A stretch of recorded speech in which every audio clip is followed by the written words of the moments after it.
Ya, Shalom, selamat malam Bapak Ibu yang hadir dalam Zoom meeting malam hari ini. Shalom. Ya, dan juga teman-teman yang dengan setia selalu mendengar dan mengikutinya lewat live streaming melalui YouTube. Senang sekali saya boleh berjumpa kembali dengan Bapak Ibu, saudara semuanya. Dimanapun kita berada saat ini. Baik di tempat di mana Bapak Ibu sedang bertugas, atau Bapak Ibu ada di rumah masing-masing. Dan saya percaya itu tidak akan mengurangi berkat yang Tuhan sediakan dan Tuhan curahkan dalam kehidupan kita. Amin. Haleluya. Kiranya damai sejahtera dan sukacita dari Allah Bapa, Tuhan Yesus dan Roh Kudus senantiasa beserta dengan Bapak Ibu sekarang dan sampai selama-lamanya. Bapak Ibu, saya percaya malam hari ini secara khusus kita boleh menikmati bersama-sama pujian penyembahan yang dahsyat, yang luar biasa. Dan saya percaya Tuhan hadir di tengah-tengah kita. Tuhan bertata di atas setiap pujian anak-anaknya. Amin. Dan saya percaya kita semua juga memiliki kerinduan untuk mendengarkan bagian-bagian firman Tuhan yang akan saya sampaikan malam hari ini. Supaya kita menjadi orang-orang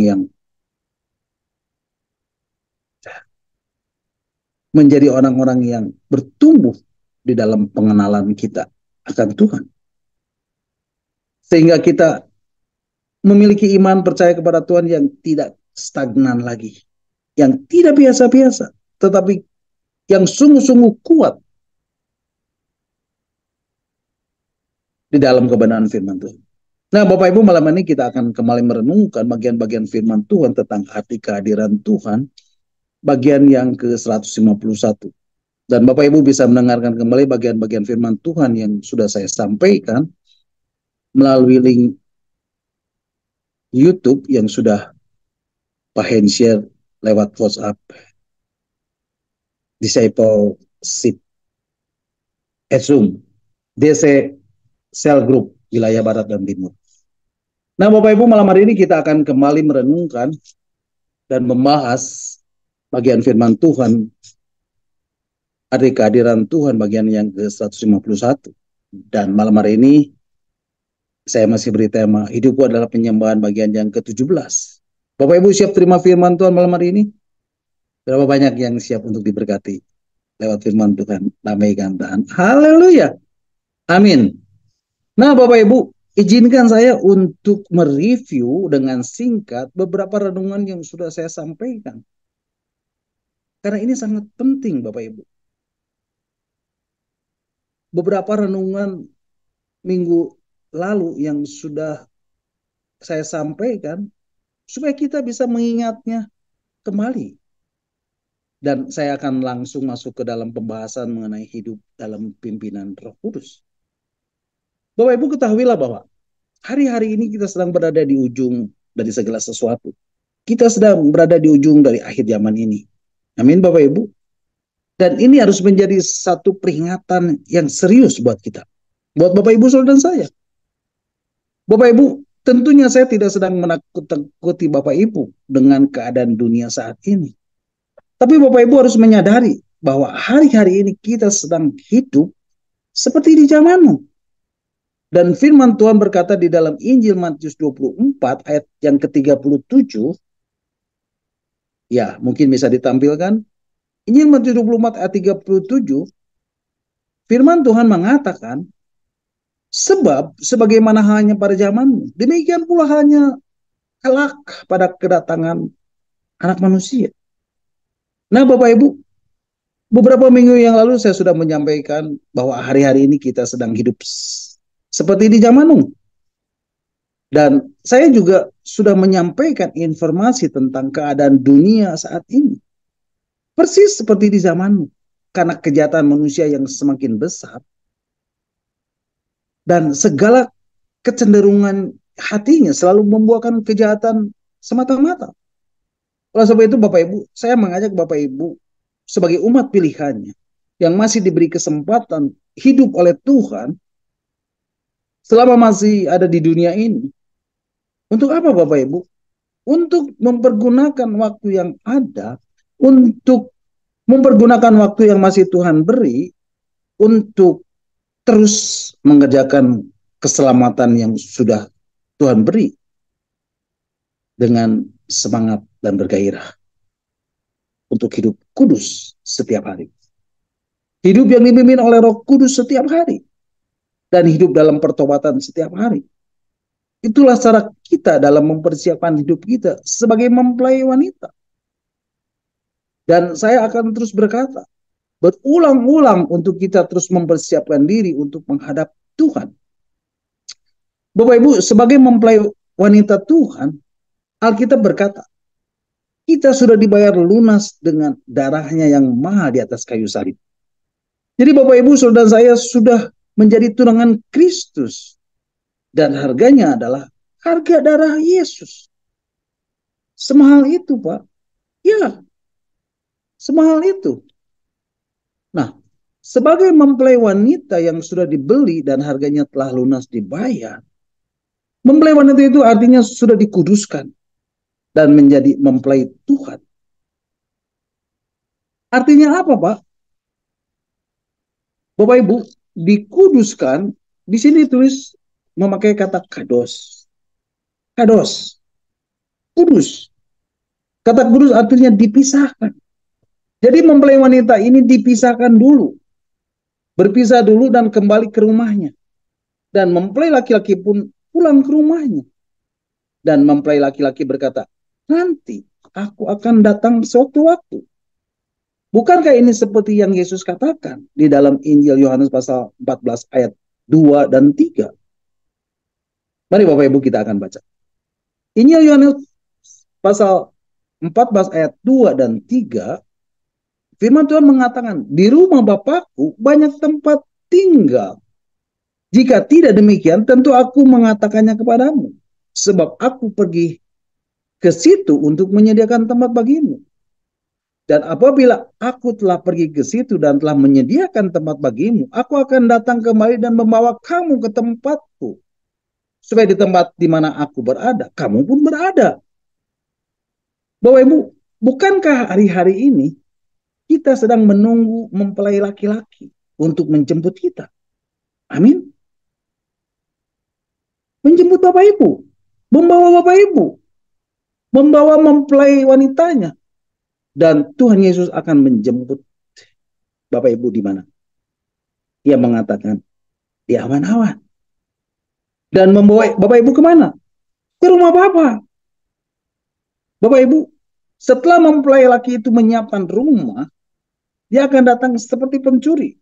Ya, dia datang seperti pencuri. Artinya dia datang di waktu yang tidak kita duga. Di waktu yang tidak pernah kita sangka.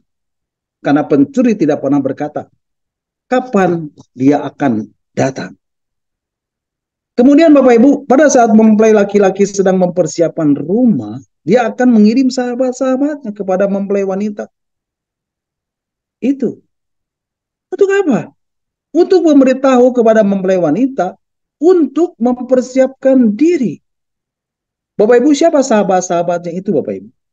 Sahabat-sahabat dari mempelai wanita itu adalah para nabi, para pengkhotbah, para pemberita kebenaran yang selalu berkata, siapkan dirimu, mempelai segera datang. Jadi Bapak Ibu, saya mau kasih tahu, Bapak Ibu, hati-hati dengan pengajaran tentang anugerah. Karena pengajaran tentang anugerah tidak pernah menyiapkan kita sebagai mempelai wanita untuk menghadap Tuhan. Ingat ya, ingat Bapak Ibu. Bapak Ibu, setiap mempelai yang menghadap Tuhan yang tidak well prepared, yang tidak mempersiapkan diri, pasti ditolak. Jadi Bapak Ibu harus mempersiapkan diri. Pengajaran tentang anugerah selalu berkata, gak apa-apa, Tuhan itu baik sekali. Selamat. Bapak Ibu tetap selamat. Selamatnya itu adalah kebohongan Bapak Ibu. Karena bahayanya kenapa? Karena Bapak Ibu tidak mempersiapkan diri. Karena Bapak Ibu sebagai mempelai wanita Tuhan tidak pernah mempersiapkan diri. Nah Bapak Ibu, kemudian mempelai laki-laki itu mengirim sahabat-sahabatnya untuk memperingat mempelai wanita bahwa dia akan segera datang dan menyuruhnya untuk mempersiapkan diri. Nanti akan ada sofa dan segala macam musik, akan ada pujian, akan ada bunyi sangakala di seluruh dunia yang begitu keras, dan dia akan menjemput kita di awan-awan. Nah, pertanyaannya, siapa yang naik dan siapa yang ketinggalan, Bapak Ibu? Nah, Bapak Ibu, nanti Bapak Ibu bisa baca di dalam Injil Matius pasal 24. Kalau tertinggal, Pak, boleh nggak? Ada yang tahan nggak? Ada yang tahan, Bapak Ibu? Karena itu penderitaan. Siksaan dunia terjadi dan tumpah semua di situ. Bapak Ibu dengar baik-baik. Nah, Bapak Ibu, kita ini sedang akan dijemput. Bapak Ibu sedang menunggu jemputan. Menunggu jemputan mempelai laki-laki. Betul? Pak, saya ikut suami. Nggak bisa. Semua kita, masing-masing kita harus berdiri di hadapan Tuhan. Bapak Ibu, ketahuilah, Tuhan Yesus datang untuk yang kedua kali bukan sebagai juru selamat lagi. Dia sudah datang sebagai juru selamat 2000 tahun yang lalu. Sampai hari ini. Ini adalah masa juru selamat. Ini adalah masa anugerah itu. Dan kita diselamatkan karena kita percaya kepada Tuhan Yesus. Tapi nanti pada saat dia datang yang kedua kali, dia akan datang sebagai hakim. Dan kalau dia datang sebagai hakim, dia tidak akan pernah berkata kasihan. Tidak, tidak, tidak Bapak Ibu. Dia akan datang dengan keadilan. Dan dia akan segera datang. Siapkan dirimu. Termasuk orang hamba-hamba Tuhan yang sering berbicara di atas mimbar, yang sering kali berkhotbah, Pak. Ya, Bapak Ibu jangan berpikir hamba Tuhan yang sudah sering berkhotbah akan masuk surga. Siapa bilang? Justru tuntutannya lebih besar karena dia harus menyiapkan diri sendiri dan harus menyiapkan jemaat. Bapak Ibu, siapkan dirimu, siapkan dirimu, siapkan dirimu. Jangan hanya dengar pengajaran yang hanya enak didengar telinga saja. Bapak Ibu, pada hari-hari terakhir itu akan datang masa-masa yang sukar. Manusia akan mencintai dirinya sendiri dan menjadi hamba uang. Mereka akan membual dan menyombongkan diri. Mereka akan menjadi pemfitnah. Mereka akan berontak terhadap orang tua dan tidak tahu berterima kasih. Tidak mempedulikan agama. Tidak tahu mengasihi. Tidak mau berdamai. Suka menjelekkan orang. Tidak dapat mengangkat diri. Garang. Tidak suka yang baik. Suka mengkhianat. Tidak berpikir panjang dan belagak tahu. Lebih menuruti hawa nafsu daripada menuruti Allah. Secara lahiriah mereka menjalankan ibadah mereka, tetapi pada hakikatnya mereka memungkiri kekuatan. Jauhi mereka itu. Bapak Ibu, siapkan dirimu, siapkan dirimu, siapkan dirimu. Jangan hanya dengar pengajaran yang hanya enak didengar telinga saja. Karena di akhir zaman ini akan ada banyak pengajaran-pengajaran yang enak didengar. Dan hanya berbicara tentang berkat. Berkat. Berkat. Tentang prosperity. Tentang kemakmuran. Tentang segala macam hal yang berhubungan dengan hal jasmani saja. Tetapi tidak mempersiapkan diri untuk kedatangan Tuhan yang kedua kali. Nah Bapak Ibu, pertanyaannya, bagaimana kita harus mempersiapkan diri kita?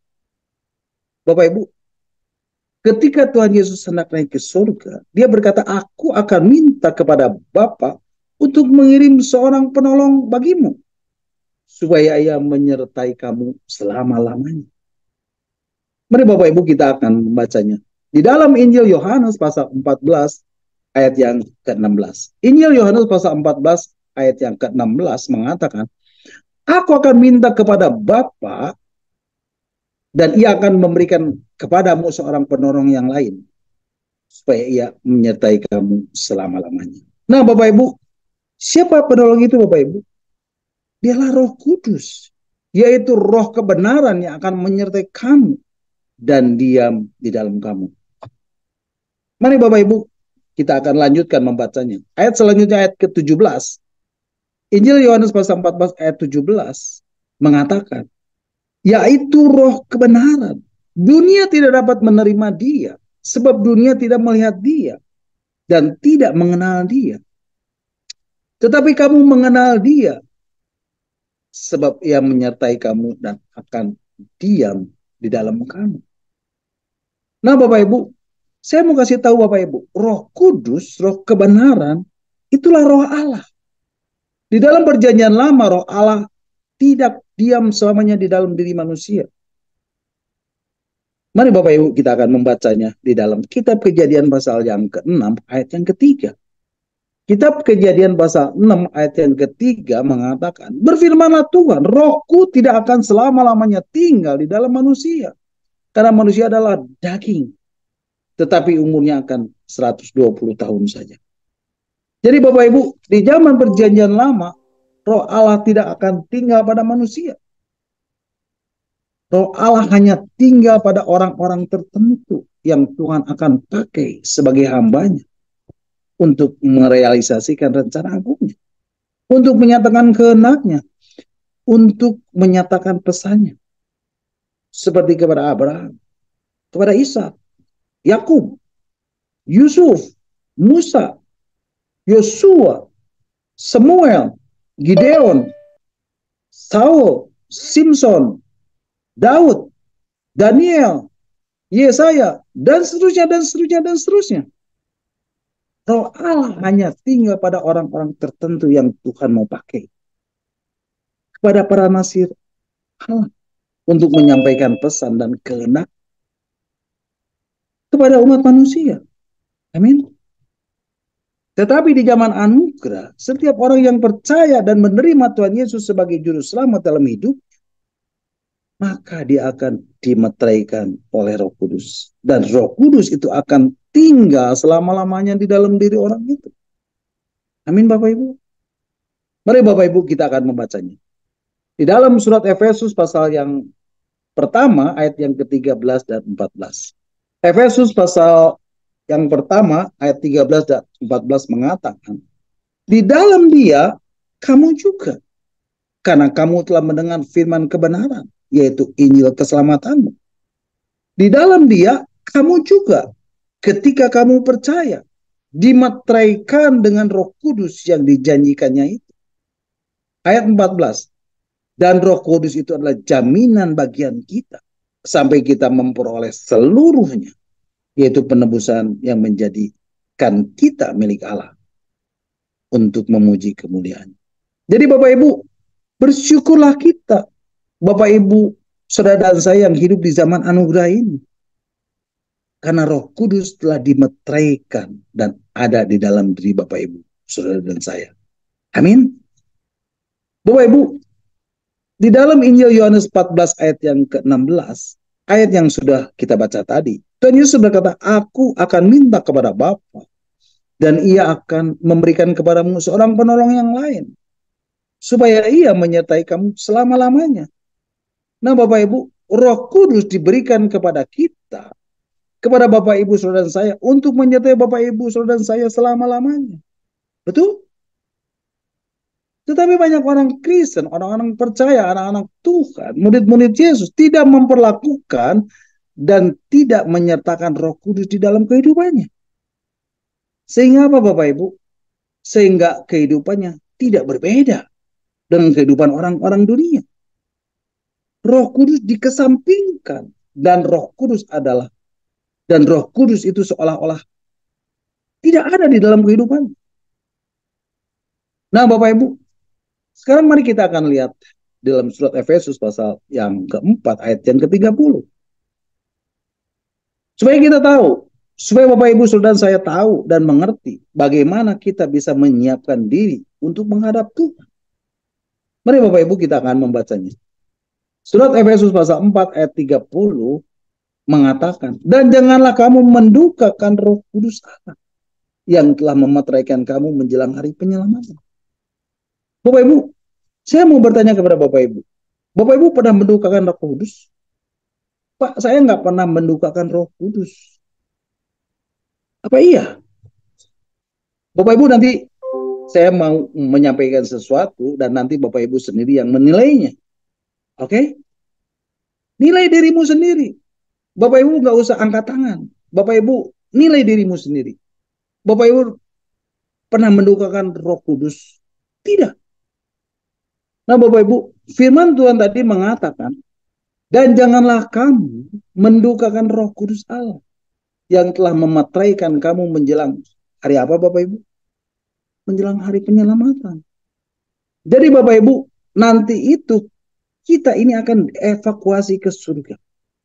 Kita akan dijemput dan kita mau diselamatkan dari kehancuran dunia ini. Dan nanti akan muncul langit yang baru dan bumi yang baru. Amin. Mari Bapak Ibu kita akan membacanya. Dalam surat 1 Petrus pasal yang ketiga ayat yang ke-10 sampai 14. Surat 2 Petrus pasal 3 ayat 10 sampai 14 mengatakan, tetapi hari Tuhan akan tiba seperti pencuri. Pada hari itu langit akan lenyap dengan gemuruh yang dahsyat dan unsur-unsur dunia akan hangus dalam nyala api. Dan bumi dan segala yang ada di atasnya akan hilang lenyap. Jadi, jika segala sesuatu ini akan hancur secara demikian, betapa suci dan salehnya kamu harus hidup. Ayat 12, yaitu kamu yang menanti-nantikan dan mempercepat kedatangan hari Allah. Pada hari itu langit akan binasa, dan api dan unsur-unsur dunia akan hancur karena nyalanya. Tetapi sesuai dengan janjinya, kita menantikan langit yang baru dan bumi yang baru, di mana terdapat kebenaran. Sebab itu saudara-saudara yang kekasih, sambil menantikan semuanya itu, kamu harus berusaha supaya kamu kedapatan tak bercacat dan tak bernoda di hadapannya dalam pendamaian dengan Dia. Bapak Ibu, firman Tuhan mengatakan hari Tuhan itu akan tiba seperti pencuri. Dan hari itu langit akan lenyap dan gemuruh yang dahsyat dan unsur-unsur dunia akan hangus dengan nyala api. Dan bumi dan segala yang ada di atasnya akan hilang lenyap. Bapak Ibu, dikatakan bumi dan segala yang ada di atasnya akan hilang lenyap, akan hancur. Dan jika segala sesuatunya akan hancur, betapa suci dan salehnya kamu harus hidup. Betapa suci dan salehnya Bapak Ibu harus hidup. Bapak Ibu, pada hari itu langit akan binasa dalam nyala api. Dan unsur-unsur dunia akan hancur karena nyalanya. Tapi janji Tuhan apa Bapak Ibu? Tetapi sesuai dengan janjinya, kita Bapak Ibu Saudara dan saya menantikan langit yang baru dan bumi yang baru, di mana terdapat kebenaran.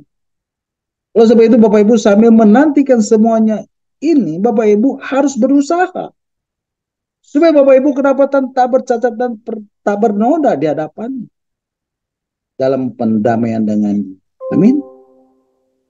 Jadi Bapak Ibu, sebelum semuanya terjadi, janganlah kita mendukakan Roh Kudus. Pak, dukanya bagaimana? Bapak Ibu, saya mau cerita. Tapi sebelumnya saya mau tanya. Yang sudah memeteraikan Bapak Ibu itu apa? Ada yang tahu? Bapak Ibu tahu yang memeteraikan itu apa? Bapak Ibu, kita telah dimeterai oleh darah Yesus menjelang hari penyelamatan. Nah Bapak Ibu, lihat ayat selanjutnya. Efesus pasal 4 ayat 31. Surat Efesus pasal 4 ayat 31 mengatakan segala kepahitan. Surat Efesus pasal 4 ayat 31. Ya mohon maaf. Ya, saya akan bacakan saja. Surat Efesus pasal 4 ayat 31 mengatakan segala kepahitan kegeraman, kemarahan, pertikaian, dan fitnah. Hendaklah dibuang dari antara kamu. Demikian pula segala kejahatan. Bapak Ibu, firman Tuhan mengatakan segala kepahitan. Siapa yang masih suka kepahitan? Apalagi Bapak Ibu, kegeraman, geram, pengennya balas. Apalagi Bapak Ibu, kemarahan. Wah, ini siapa yang masih suka marah? Kemudian dikatakan pertikaian, suka bertengkar, ribut terus. Apalagi fitnah, suka ngomong fitnah. Kebohongan itu fitnah Bapak Ibu. Memfitnah orang, apalagi hendaklah dibuang dari antara kamu. Demikian pula segala kejahatan. Nah, Alkitab berkata bahwa Roh Kudus itu bisa duka, Bapak Ibu. Duka dalam bahasa Inggrisnya grief. Duka cita, grief, itu adalah sakit, kesakitan. Nah, Bapak Ibu perhatikan. Bapak Ibu, Tuhan Yesus berkata, kalau kamu menghujat anak manusia, dosamu diampuni. Menghujat Tuhan Yesus, dosamu diampuni. Tapi kalau kamu menghujat Roh Kudus, tidak akan ada pengampunan. Bapak Ibu, saya kaget ketika baca ayat ini. Mari Bapak Ibu kita akan membacanya di dalam Injil Matius pasal yang ke-12, ayat 31 dan 32. Injil Matius pasal 12, ayat 31 dan 32 mengatakan, sebab itu aku berkata kepadamu, segala dosa dan hujat manusia akan diampuni. Tetapi hujat terhadap Roh Kudus tidak akan diampuni. Ayat 32. Apabila seorang mengucap sesuatu menentang anak manusia, ia akan diampuni. Tetapi jika ia menentang Roh Kudus, ia tidak akan diampuni. Di dunia ini tidak. Dan di dunia yang akan datang pun tidak. Bapak Ibu, kenapa dengan Roh Kudus ini? Ada apa dengan Roh Kudus ini? Nah Bapak Ibu, untuk supaya Roh Kudus menyertai kita selama-lamanya, menyertai Bapak Ibu selama-lamanya, untuk supaya Bapak Ibu hidup dipimpin oleh Roh Kudus, maka Bapak Ibu perlu mengetahui terlebih dahulu tentang pribadi Roh Kudus ini.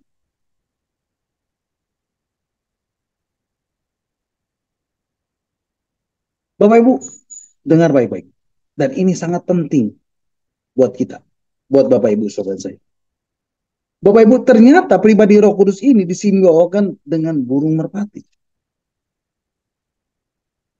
Seperti burung merpati. Mari Bapak Ibu kita akan membacanya di dalam Injil Matius pasal 3 ayat 16. Injil Matius pasal 3 ayat 16 mengatakan, sesudah dibaptis, Yesus segera keluar dari air dan pada waktu itu juga langit terbuka.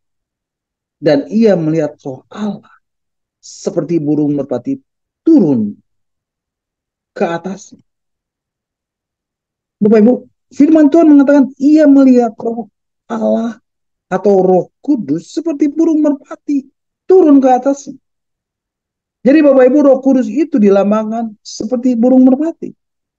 Nah Bapak Ibu, burung merpati ini adalah burung yang setiap kali, nah kalau Bapak Ibu pernah pergi ke tempat-tempat atau ke daerah-daerah yang ada banyak burung merpati, seperti di Vatikan Roma, nah Bapak Ibu, kalau di Indonesia burung merpati ini ditangkap dan dibuat menu burung dara goreng, betul.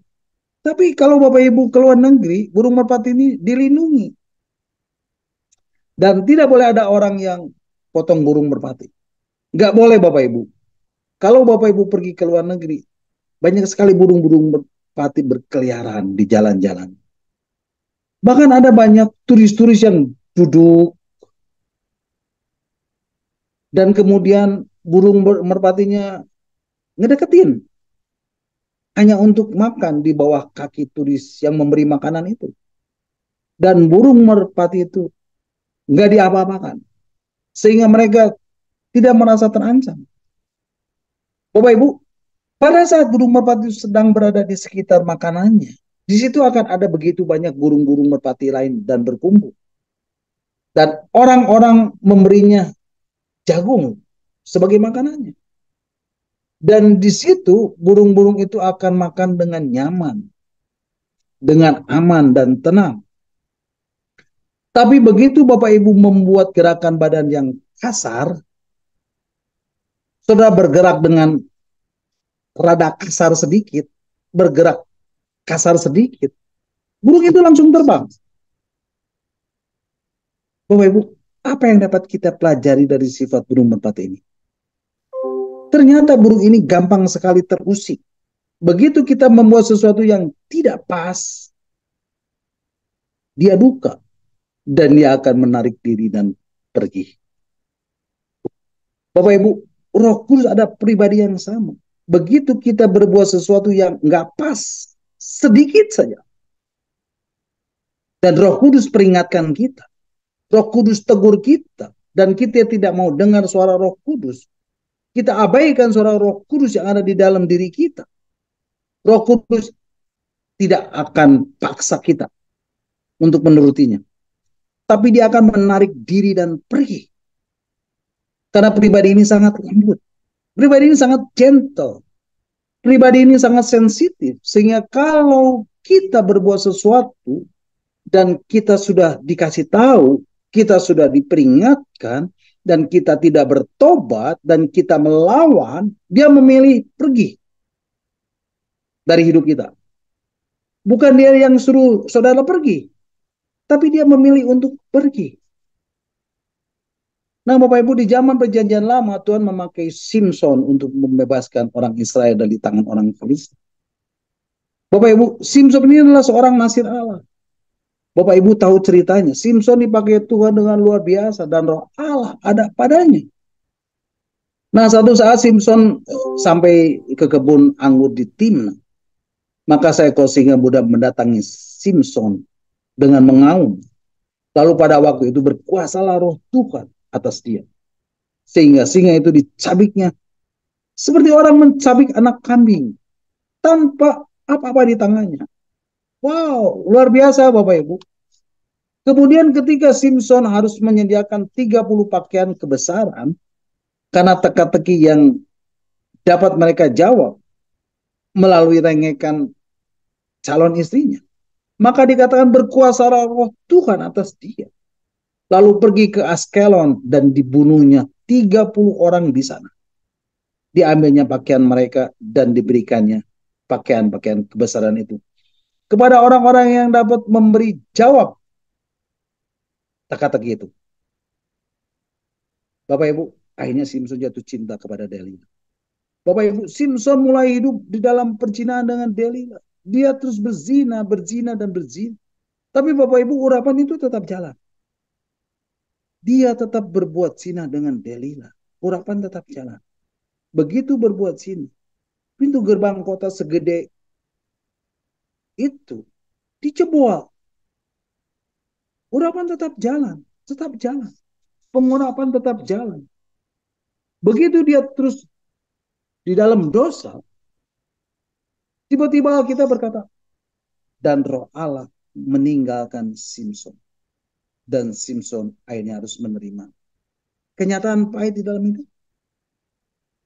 Kemudian orang Filistin menangkap dia, mencukil kedua matanya dan membawanya ke Gaza. Di situ ia dibelenggu dengan 2 rantai tembaga dan pekerjaannya di penjara ialah menggiling. Kemudian dia harus menjadi olok-olokan raja dan orang-orang Filistin. Dan di akhir hidupnya berserulah Simpson kepada Tuhan, katanya, ya Tuhan, ingatlah kiranya kepadaku dan buatlah aku kuat sekali ini saja. Ya Allah, supaya dengan satu pembalasan juga kubalaskan kedua mataku itu kepada orang Filistin.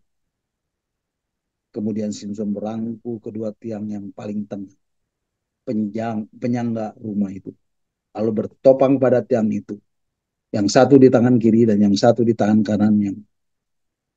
Berkatalah Simpson, biarlah kiranya Aku mati bersama-sama dengan orang Filistin. Lalu membungkuklah ia sekuat-kuatnya.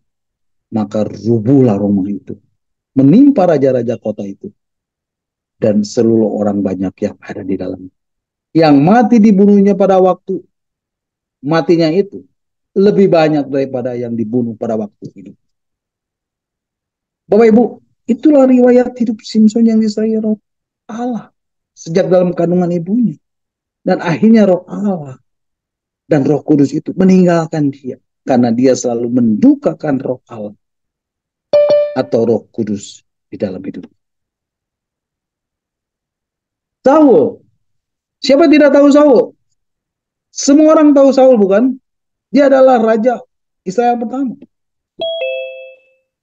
Kitab 1 Samuel pasal 10 ayat yang ke-11. Ayat yang pertama. Mari Bapak Ibu kita akan baca. Kitab 1 Samuel pasal 10 ayat yang pertama dikatakan, lalu Samuel mengambil buli-buli berisi minyak, dituangnya ke atas kepala Saul, diciumnyalah dia sambil berkata, bukankah Tuhan telah mengurapi engkau menjadi raja atas umatnya Israel? Engkau akan memegang tampuk pemerintahan atas umat Tuhan.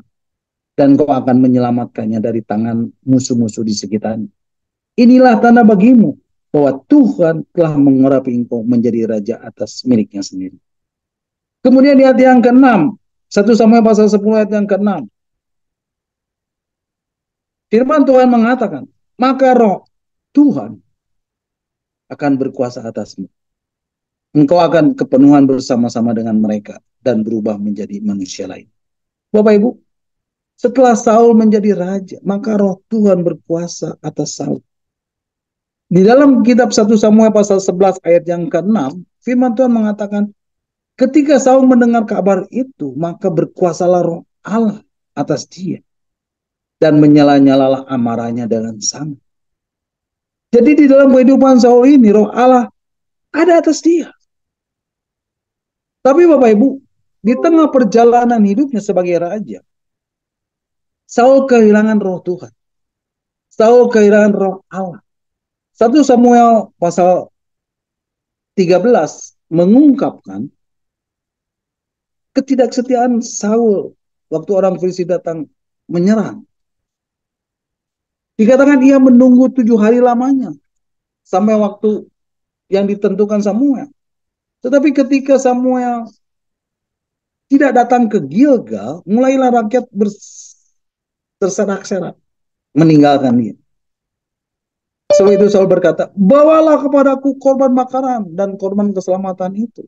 Lalu ia mempersembahkan korban bakaran. Baru saja ia habis mempersembahkan korban bakaran, maka tampaklah Samuel datang. Saul pergi menyongsongnya untuk memberi salam kepadanya. Tetapi kata Samuel, apa yang telah kamu perbuat? Jawab Saul, karena aku melihat rakyat itu berserak-serak meninggalkan aku. Dan kau tidak datang pada waktu yang telah ditentukan. Pada orang Filistin telah berkumpul di Mikmas. Maka pikirku, sebentar lagi orang Filistin akan menyerang aku di Gilgal. Padahal aku belum memohon belas kasihan Tuhan. Sebab itu aku memberanikan diri, lalu mempersembahkan korban. Kata Samuel kepada Saul, perbuatanmu itu bodoh. Engkau tidak akan mengikuti perintah Tuhan Allahmu yang diperintahkan kepadamu. Sebab sedianya engkau mengokohkan kerajaanmu atas orang Israel untuk selama-lamanya. Tetapi sekarang kerajaanmu tidak akan tetap. Bapak Ibu, inilah kesalahan fatal yang Daud lakukan.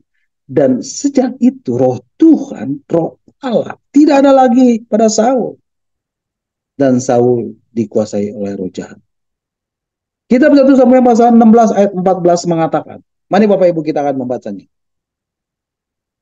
Kitab 1 Samuel pasal 16 ayat 14. Tetapi roh Tuhan telah mundur daripada Saul dan sekarang ia diganggu oleh roh jahat yang daripada Saul. Bapak Ibu, akibat ketidaktaatan kepada Tuhan, kepada tuntunan dari roh Tuhan, kepada tuntunan roh Allah, maka roh Tuhan, roh Allah mundur dari kehidupan Saul. Hati-hati Bapak Ibu. Roh Tuhan, roh Allah, roh kudus itu sangat sensitif sekali. Ketika Bapak Ibu diperingatkan, ketika Bapak Ibu ditegur, ketika Bapak Ibu dikoreksi dan Bapak Ibu tidak bertobat, Bapak Ibu tidak menyesali perbuatan dosa Bapak Ibu, maka roh kudus itu akan mundur dan pergi meninggalkan Bapak Ibu. Hati-hati Bapak Ibu.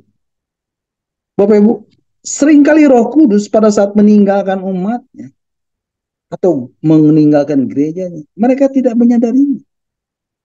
Bahkan mereka tidak tahu kalau roh kudus sudah meninggalkan dia.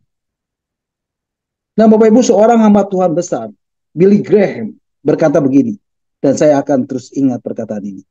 Kalau hari ini roh kudus diangkat dari gereja, dia berkata 90%, bahkan 95%, atau bahkan 99% ibadah tetap jalan.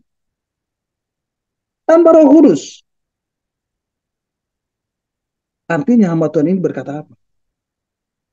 Gereja hari ini sudah tidak sensitif lagi dengan roh kudus. Tuhan mau hadir, gak hadir, terserah. Kalau hari ini roh kudus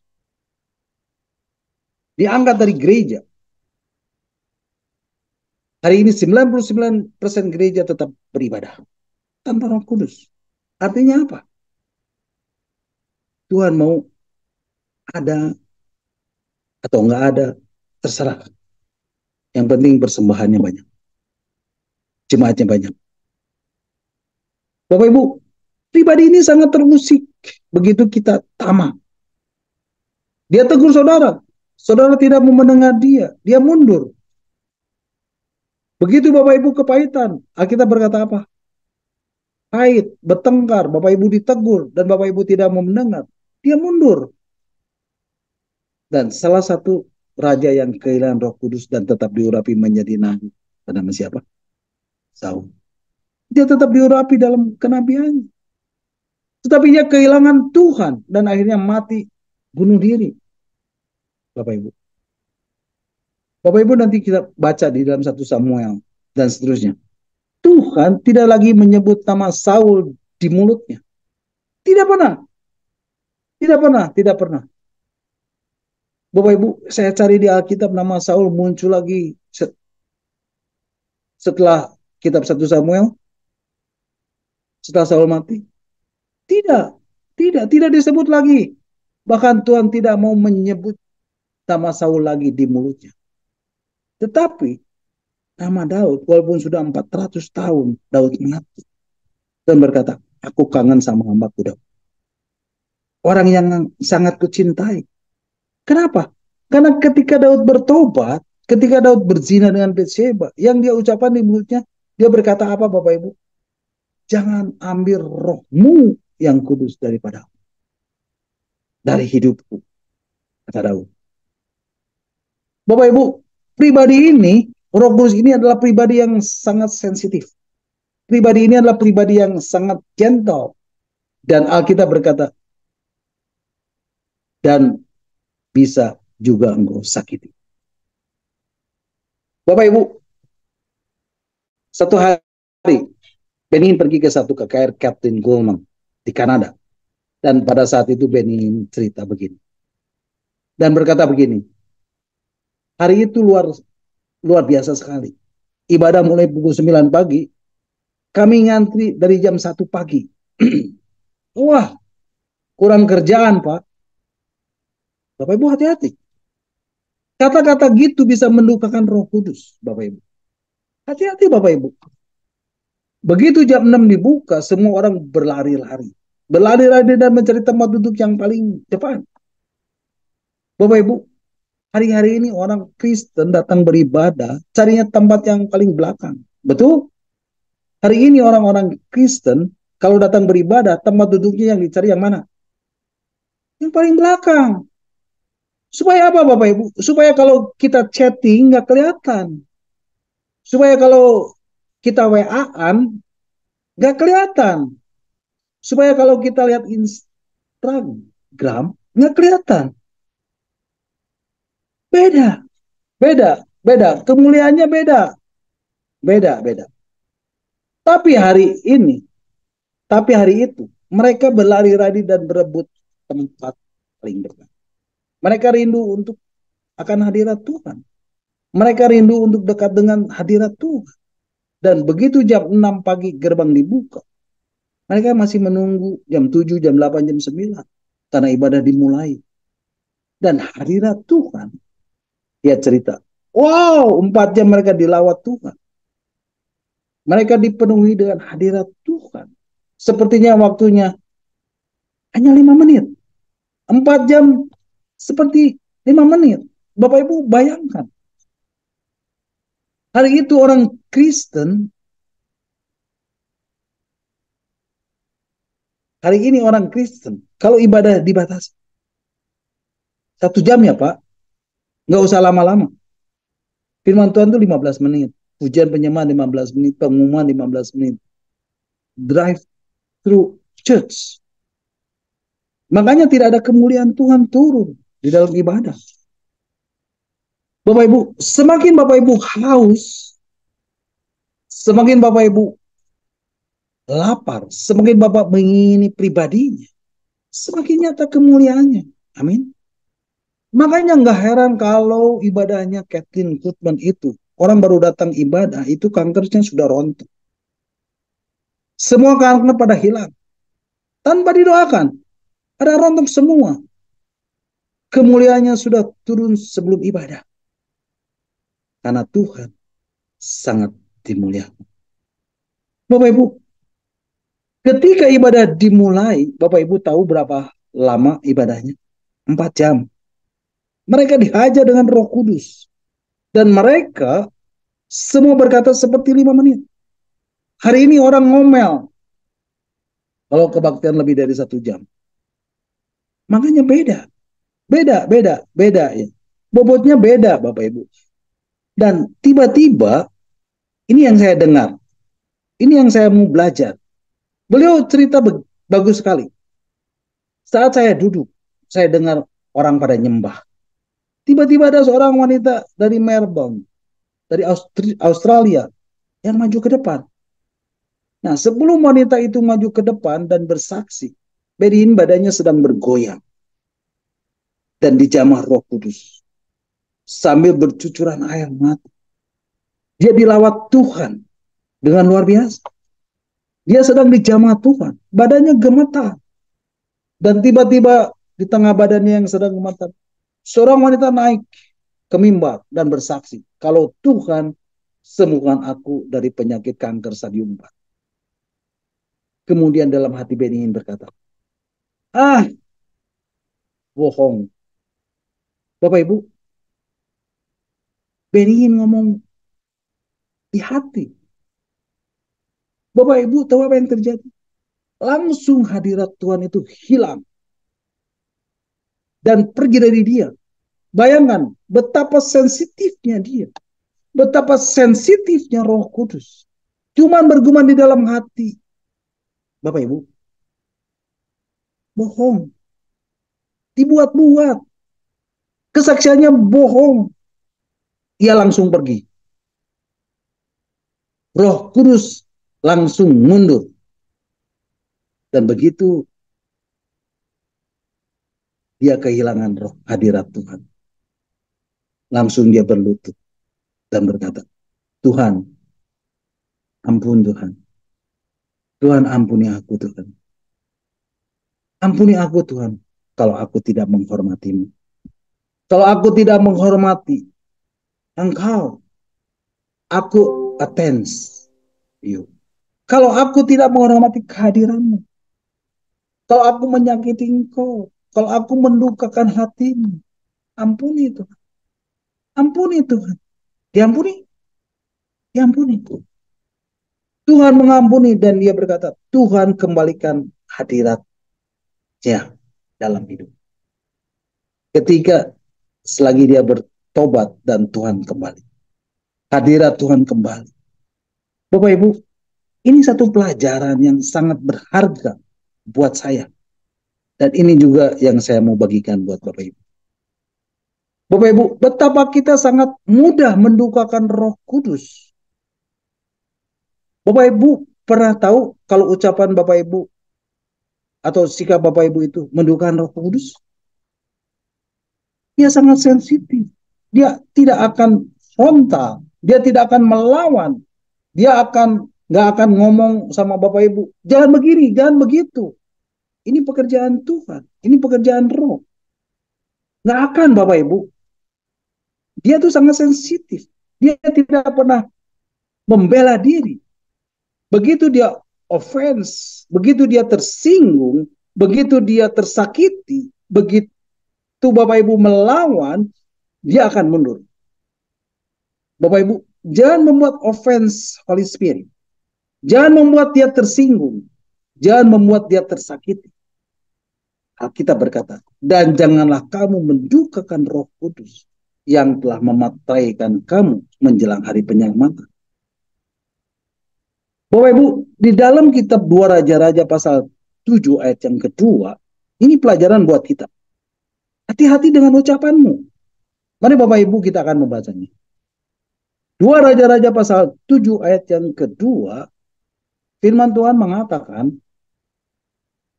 2 Raja-Raja 7 ayat yang kedua. Tetapi perwira yang menjadi ajudan raja menjawab abdi Allah. Abdi Allah di sini adalah Elisa, Bapak Ibu. Katanya, sekalipun Tuhan membuat tingkap-tingkap di langit, masakah hal itu mungkin terjadi? Jawab abdi Allah, sesungguhnya engkau akan melihatnya dengan matamu sendiri, tetapi tidak akan makan apa-apa daripadanya. Nah Bapak Ibu, background dari cerita ini, apa sih Pak? Background ceritanya, pada saat Raja Aram menyerang Israel, dan itu sudah dikepung berminggu-minggu, berbulan-bulan, bahkan setahun, dan orang Israel menjadi kelaparan. Bahkan diceritakan ada ibu yang tega memasak bayinya, dan itu diberitahukan kepada raja. Dan ketika raja mendengar cerita itu, dikoyakannya pakaiannya, dan dia sangat marah. Raja berkata, Nabi, lakukan sesuatu. Dan Elisa berkata, besok dengar firman Tuhan, kamu akan limpah dengan makanan. Kemudian ajudannya itu berkata, ajudan raja berkata, sekalipun Tuhan membuat tingkap-tingkap di langit, masakan hal itu mungkin terjadi? Jawab abdi Allah, sesungguhnya engkau akan melihatnya dengan matamu sendiri, tetapi tidak akan makan apa-apa daripadanya. Bapak Ibu, tahu apa yang terjadi? Besoknya, betul-betul tentara Aram sudah hilang semua. Karena mendengar deru tentara langit datang. Mereka kabur semua. Ada 3 orang kusta masuk ke perkemahan tentara Aram. Ada banyak sekali makanan. Kemudian ketiga orang kusta itu melaporkan kepada raja. Dan ketika raja mendengar cerita itu, raja menyuruh rakyat keluar. Bapak Ibu, tahu apa yang terjadi?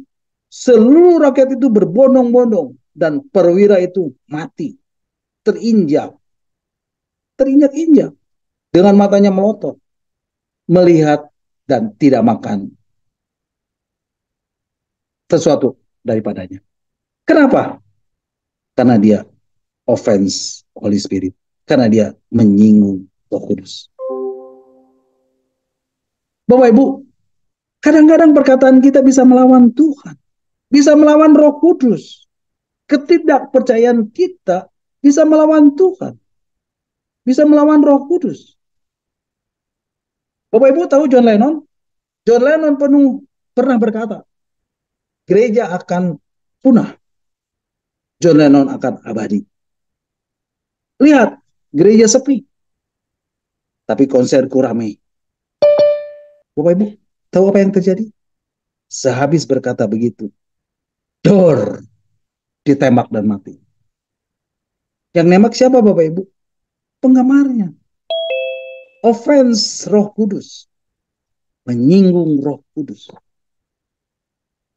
Nah Bapak Ibu, pemilik kapal Titanic Ini kapal yang dirancang dengan 5 lapis.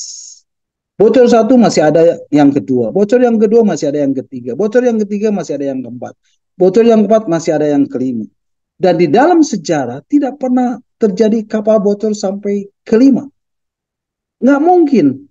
Tapi tiba-tiba dia mengucapkan kata, Tuhan pun tidak bisa menenggelamkan kapal ini. Tenggelam tidak Bapak Ibu? Tenggelam. Jangan pernah menantang Tuhan. Bapak Ibu, betapa Roh Kudus itu begitu sangat sensitif. Kalau hati kita tidak benar-benar sedikit saja, dia pergi. Dia mundur. Betapa seringnya kita mendukakan Roh Kudus dalam kehidupan kita sehari-hari, betul? Mari Bapak Ibu, belajarlah untuk hidup tanpa mendukakan Roh Kudus yang Tuhan sudah materaikan di dalam hidup ini.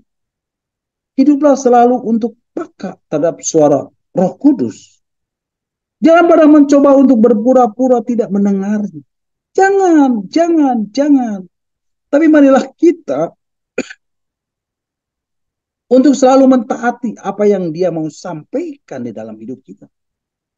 Marilah kita semakin hari semakin kudus dan semakin kudus untuk menjadi serupa dengan gambar anaknya Yesus Kristus.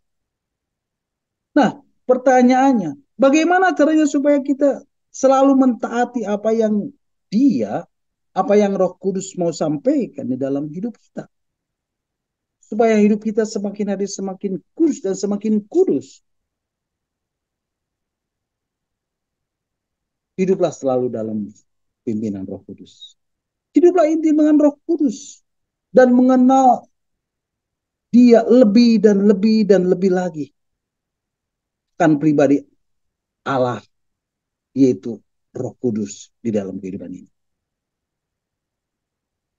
Bapak Ibu, satu hal penting yang harus Bapak Ibu ketahui dan pahami, bahwa untuk hidup kudus, berarti Bapak Ibu harus mematikan semua perbuatan-perbuatan daging Bapak Ibu.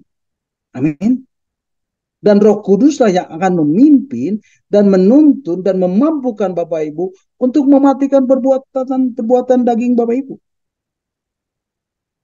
Tetapi Bapak Ibulah yang harus melangkah dan harus memutuskan supaya kuasa Roh Kudus itu bekerja dalam hidup Bapak Ibu. Sehingga Bapak Ibu bisa hidup di dalam pertobatan setiap hari. Dan hidup di dalam ketaatan. Dan hidup di dalam kekudusan. Nah Bapak Ibu, malam hari ini saya mau menyampaikan sesuatu yang sebetulnya ini adalah dasar dari kehidupan kekristenan kita. Dan saya mau berbicara mengenai Roh Kudus. Bapak Ibu, tidak kebetulan hari-hari ini kita sebentar lagi akan merayakan hari pencurahan Roh Kudus, betul? Kita mau memperingati hari Pentakosta, di mana murid-murid disuruh menunggu di loteng Yerusalem untuk mendapatkan pencurahan Roh Kudus. Amin. Nah, Bapak Ibu, saya mau memberikan sedikit gambaran apa yang terjadi di Perjanjian Lama dan di Perjanjian Baru. Bapak Ibu, kalau Bapak Ibu membaca di dalam kitab Keluaran pasal yang ke-32, di situ ada sebuah kisah di mana Musa naik ke atas Gunung Sinai. Lalu turun dan membawa pemberian Allah berupa hukum Allah. Dan apa yang terjadi pada saat Musa menemui orang Israel saat itu, Bapak Ibu? Ternyata orang Israel berbuat dosa dengan membuat patung dan menyembah patung lembu emas. Dan sebagai akibatnya adalah Musa memecahkan dan membanting kedua loh batu itu. Dan sebagai konsekuensi atas dosa mereka, 3.000 orang mati. Lalu cerita yang hampir mirip diulangi di dalam Kisah Rasul pasal yang pertama dan pasal yang kedua. Bapak Ibu, di pasal ini kita tahu sebelum Yesus naik ke surga, ia berpesan kepada murid-muridnya untuk berkumpul dan menunggu dan menanti Roh Kudus di loteng Yerusalem. Dan setelah murid-muridnya menerimanya, menerima pencurahan Roh Kudus, mereka dipenuhi dengan kuasa Roh Kudus. Lalu mereka dengan berani bersaksi tentang Yesus. Dan ketika Roh Kudus itu berhadapan dengan manusia berdosa, sebagai akibatnya 3.000 orang bertobat dan diselamatkan. Bapak Ibu lihat kesamaannya? Bapak Ibu, yang satu Musa naik ke atas gunung, kemudian dia memberikan pemberian Allah berupa hukum Allah. Dan ketika hukum Allah berjumpa dengan kegagalan manusia, hasilnya adalah kematian dan 3.000 orang mati.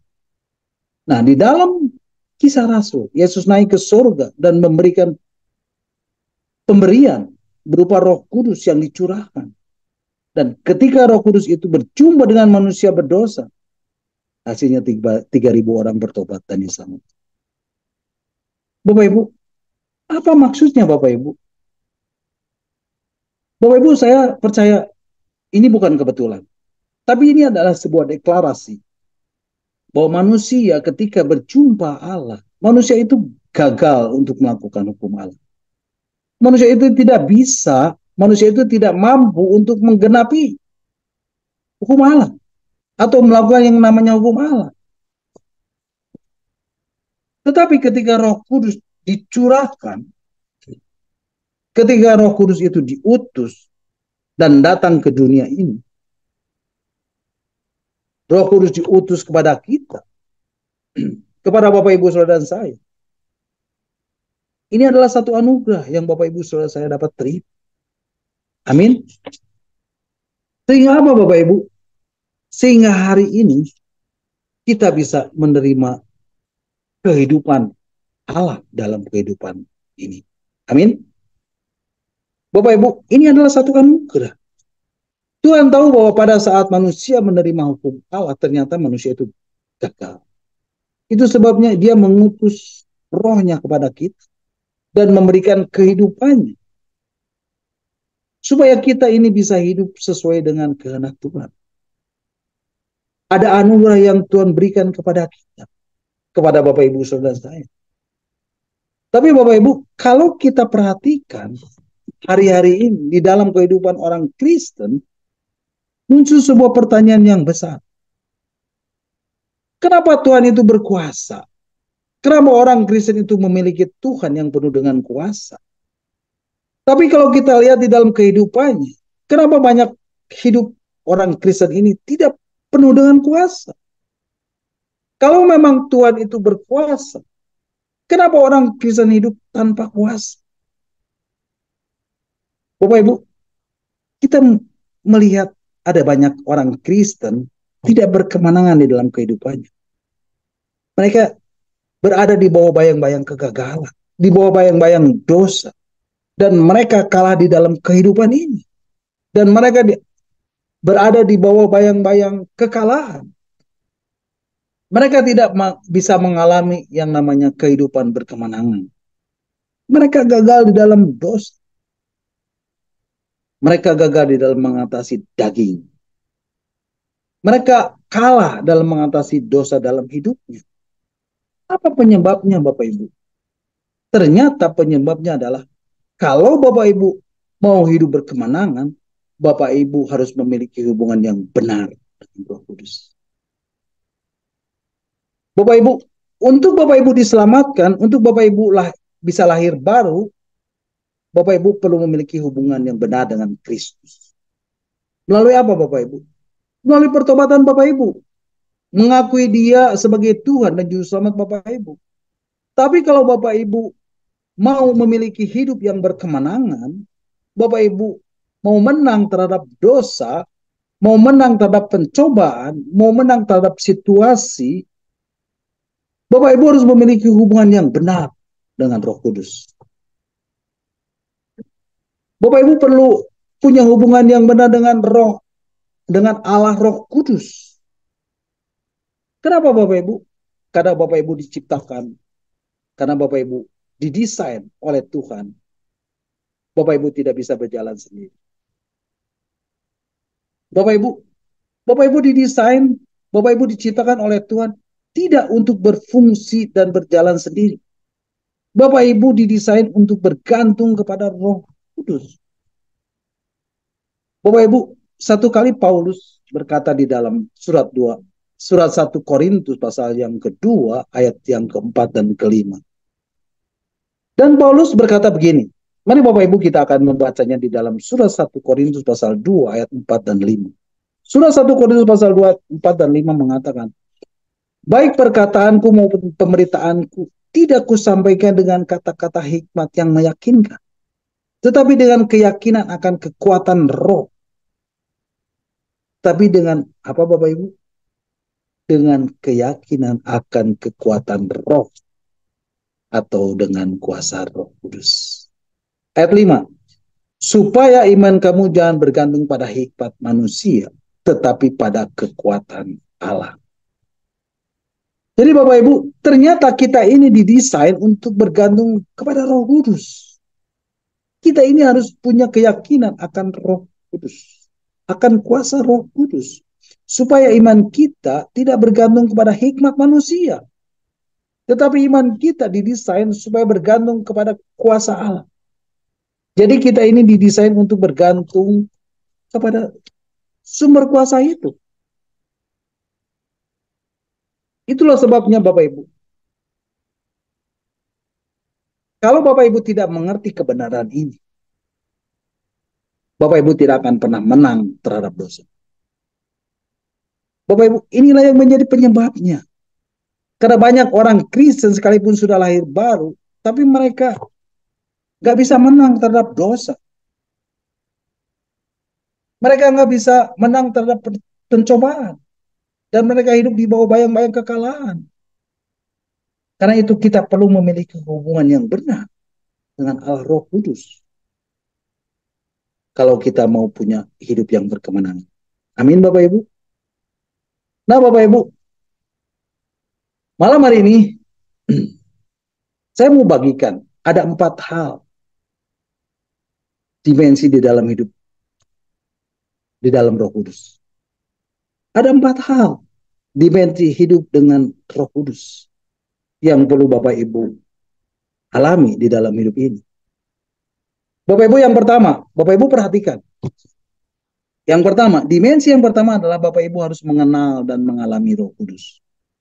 Nah, Bapak Ibu, banyak orang Kristen, orang-orang percaya, anak-anak Tuhan, murid-murid Yesus, menganggap Roh Kudus itu sebagai objek yang digunakan untuk memenuhi semua kebutuhan dan hanya untuk memuaskan keinginan.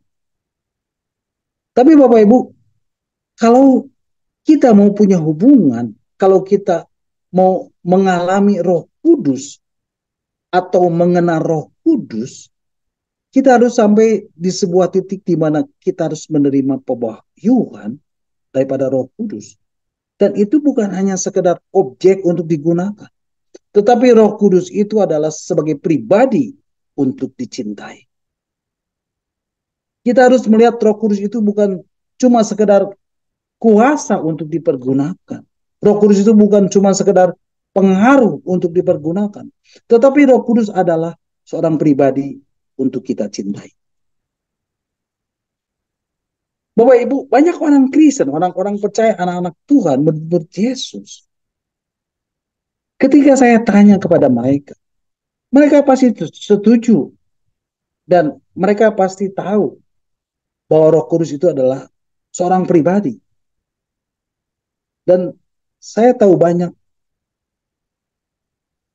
orang-orang Kristen, saya tahu bagi orang Kristen, Roh Kudus adalah seorang pribadi hanya di otak saja, hanya di pikiran saja. Banyak orang Kristen ketika saya berkata Roh Kudus itu pribadi, ya sudah tahu Pak. Mereka bilang, mereka sudah tahu. Namun firman Tuhan mengatakan bahwa Roh Kudus itu pribadi. Tapi Bapak Ibu mengetahui bahwa Roh Kudus itu seorang pribadi dengan betul dan menyadari Roh Kudus itu adalah seorang pribadi dan memperlakukan dia sebagai seorang pribadi, itu adalah sesuatu yang berbeda. Banyak orang tahu bahwa Roh Kudus itu adalah seorang pribadi dan stop sampai di situ. Tetapi dalam kehidupan sehari-hari, mereka tidak pernah memperlakukan Roh Kudus sebagai seorang pribadi. Mereka cuma melihat Roh Kudus itu sebagai kekuatan dan kuasa untuk dipergunakan. Sesuatu yang mereka bisa gunakan. Bukan seorang pribadi yang dicintai. Dan kita tidak benar-benar memperlakukan Roh Kudus sebagai seorang pribadi. Dan ini yang menjadi akar masalahnya, Bapak Ibu. Sampai kita mengalami pewahyuan bahwa Roh Kudus itu pribadi dalam hidup kita yang harus kita cintai. Dan kita mulai memperlakukannya dan memandang dia sebagai seorang pribadi yang kita cintai. Barulah setelah itu kita bisa mengalami terobosan dalam kekristenan kita. Bapak Ibu, satu pertanyaan penting dan kita perlu tahu jawabannya. Apa arti Roh Kudus bagi Bapak Ibu? Bapak Ibu, satu kali ada seorang muda lulusan sekolah kita ditanya sama dosen pembimbingnya. Dosen itu bertanya begini, apa arti Roh Kudus bagimu? Lalu dia menjawab, Roh Kudus itu adalah seorang pribadi. Dia jawab itu dengan semua pengetahuannya.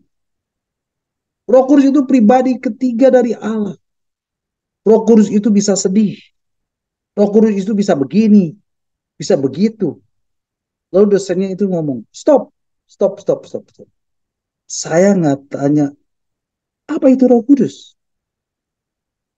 Tapi saya tanya, siapa Roh Kudus? Yang saya tanyakan adalah, siapa Roh Kudus bagimu? Apa arti Roh Kudus bagimu? Ternyata anak muda ini gelagapan.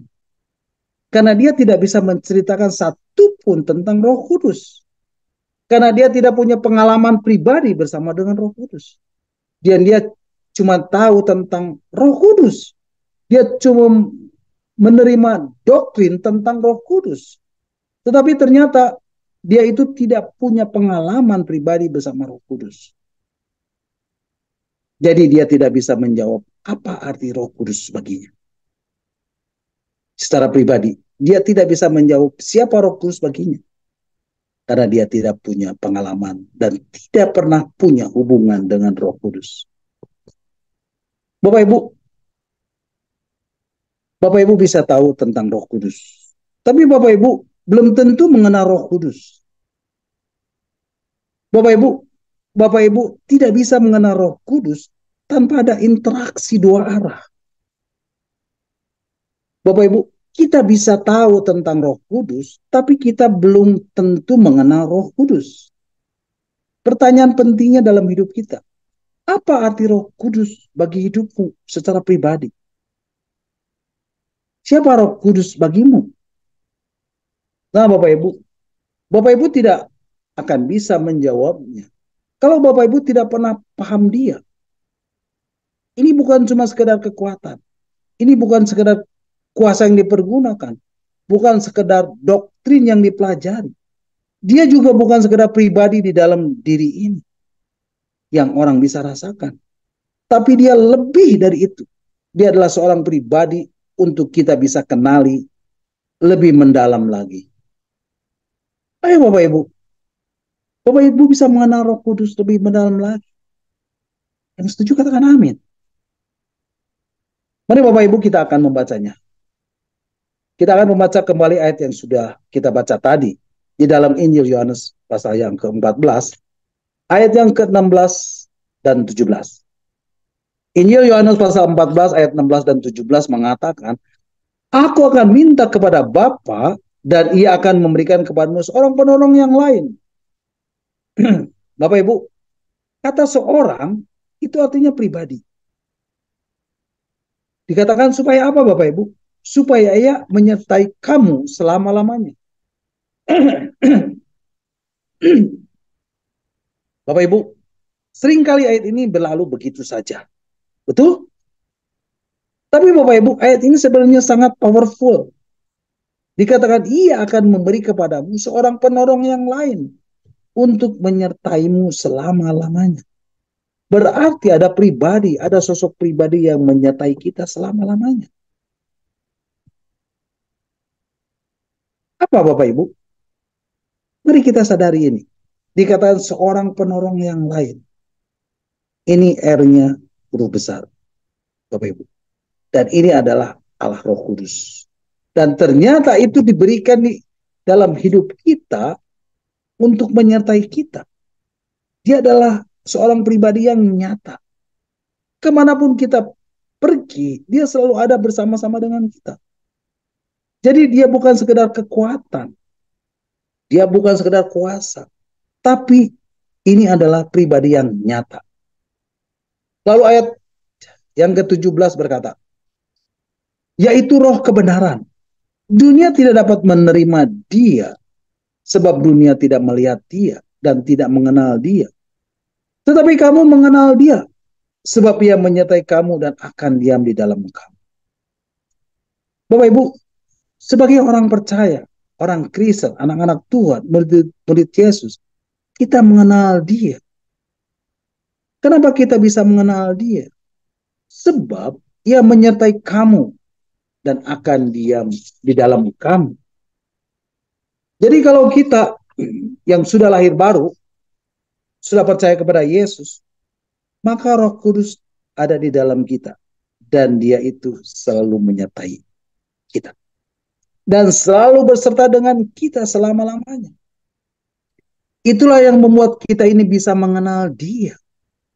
Dan banyak orang Kristen nggak ngerti kebenaran ini.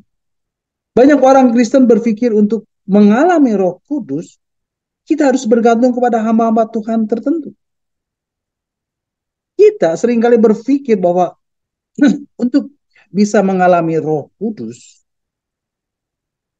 dan itu hanya orang-orang tertentu yang spesial.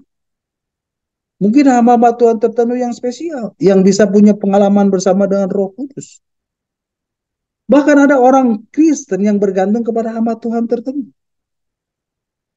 Banyak orang Kristen untuk mengalami Roh Kudus itu bergantung kepada Roh Kudus yang ada di dalam diri orang.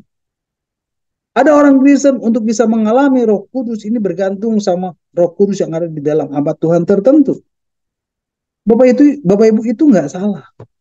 Tuhan bisa pakai hamba Tuhan itu untuk transfer Roh Kudus. Tapi siapapun hamba Tuhan yang diurapi untuk melayani, goal akhirnya dari pelayanan hamba Tuhan itu bukan supaya Bapak Ibu bisa bergantung kepada Roh Kudus yang ada di dalam hamba Tuhan itu.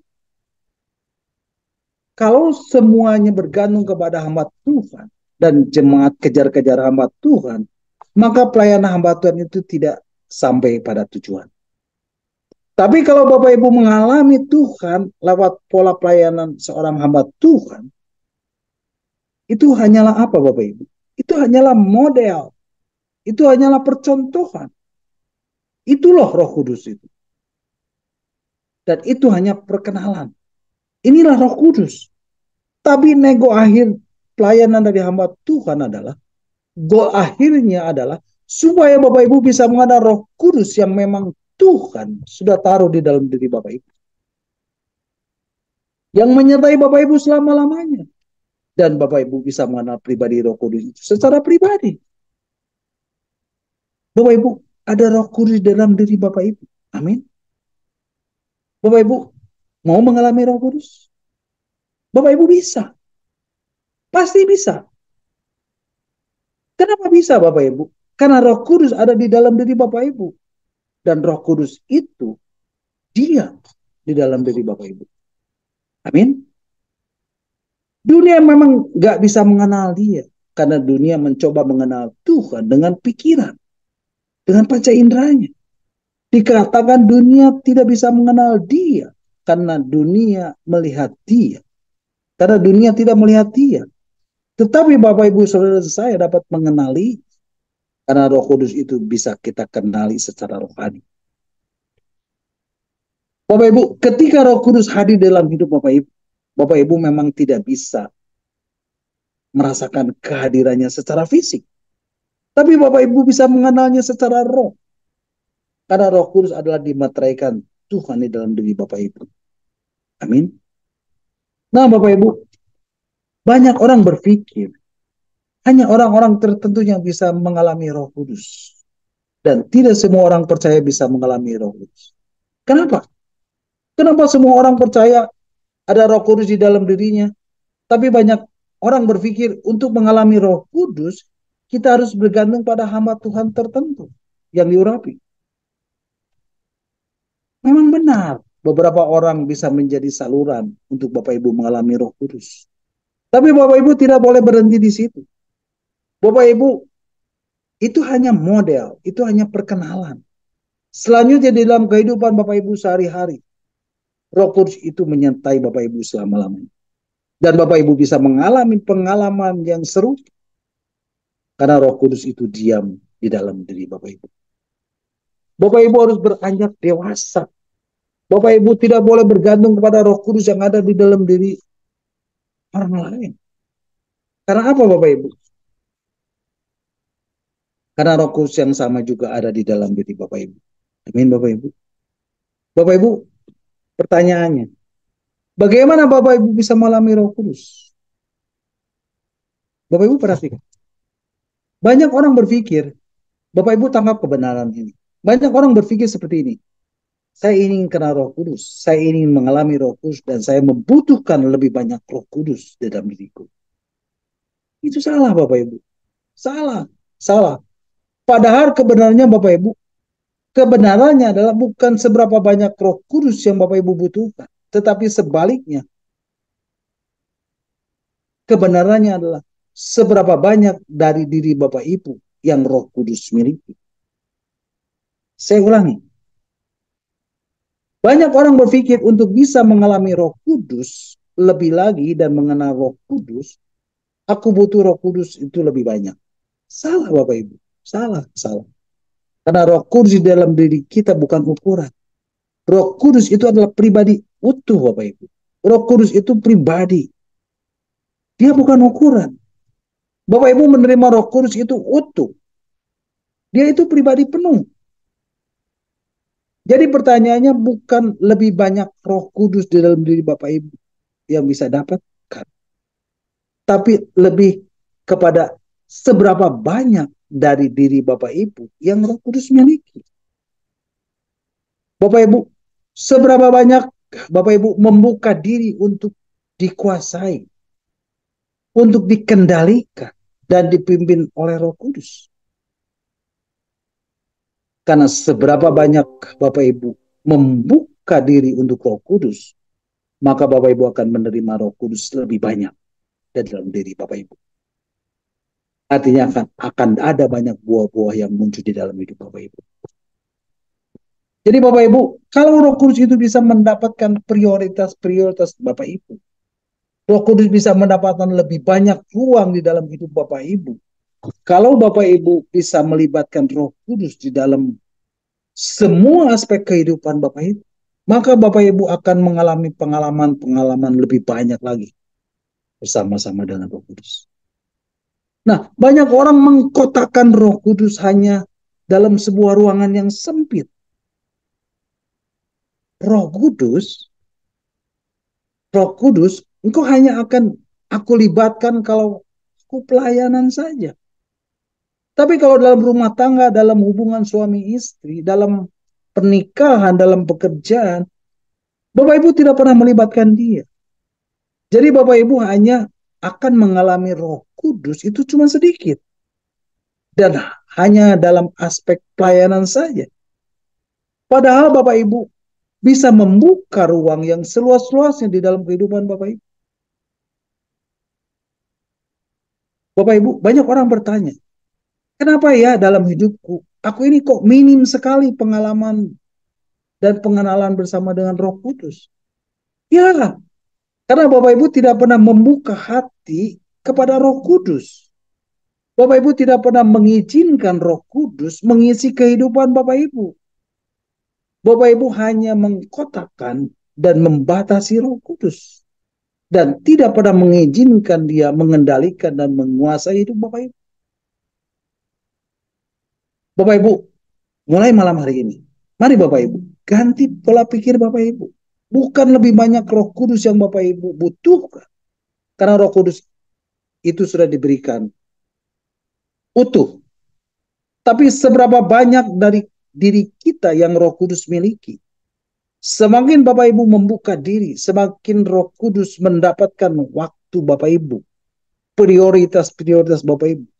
Semakin banyak Roh Kudus itu dilibatkan di dalam banyak ruang dan aspek kehidupan Bapak Ibu. Sebanyak itulah Roh Kudus akan bekerja. Sebanyak itulah Bapak Ibu akan mengalami Roh Kudus. Katakan amin. Nah Bapak Ibu, ada orang-orang tertentu menganggap mengalami Roh Kudus itu hanya di KKR. Tapi dalam kehidupan sehari-hari, kok aku minim pengalaman bersama Roh Kudus? Padahal prinsipnya sama. Kenapa Bapak Ibu bisa mengalami Roh Kudus di dalam KKR?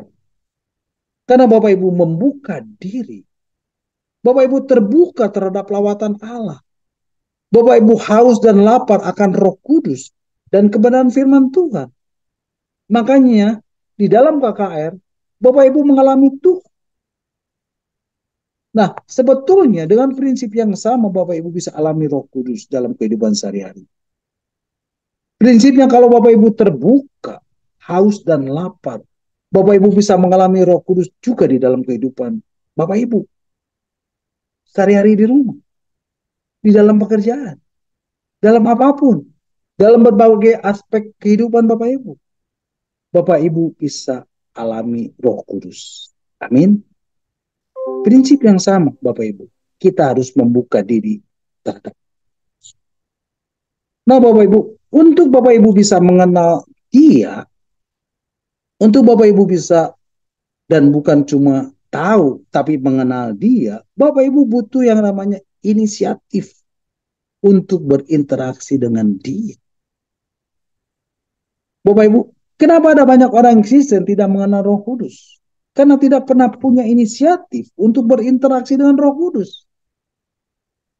Ingat Bapak Ibu, membangun hubungan itu memerlukan interaksi dua arah. Jadi kalau Bapak Ibu mau mengenal Roh Kudus dan mengalami Roh Kudus, diperlukan inisiatif dari Bapak Ibu untuk berinteraksi dengannya. Makanya Roh Kudus itu perlu diajak bercakap-cakap. Roh Kudus itu perlu dikasih ucapan terima kasih. Roh Kudus itu perlu dikasih pengucapan syukur. Roh Kudus itu perlu disembah. Roh Kudus itu perlu dilibatkan. Roh Kudus itu perlu dipercayai. Roh Kudus itu perlu untuk apa Bapak Ibu? Untuk Bapak Ibu bisa bergantung kepadanya. Dia perlu dirindukan. Maksudnya dia perlu disambut untuk hadir di dalam kehidupan Bapak Ibu secara pribadi. Nah Bapak Ibu, untuk mengucap syukur, untuk berterima kasih, untuk bercakap-cakap, untuk mempercayai dia, untuk melibatkan dia, untuk menyembah dia, itu butuh inisiatif dari Bapak Ibu. Untuk berinteraksi dengan Roh Kudus itu tidak boleh menunggu. Perlu inisiatif dan kesengajaan dari pihak kita. Nah Bapak Ibu, di dalam perjalanan saya mengenal Roh Kudus, ada satu interaksi yang Bapak Ibu bisa jadikan contoh permulaan untuk Bapak Ibu bisa mengenal Roh Kudus. Ada satu hal yang Bapak Ibu bisa perlu lakukan sehingga Bapak Ibu bisa mengenal dia sebagai pribadi. Maksudnya, jadikan dia itu sebagai seorang sahabat yang bisa mengajar Bapak Ibu.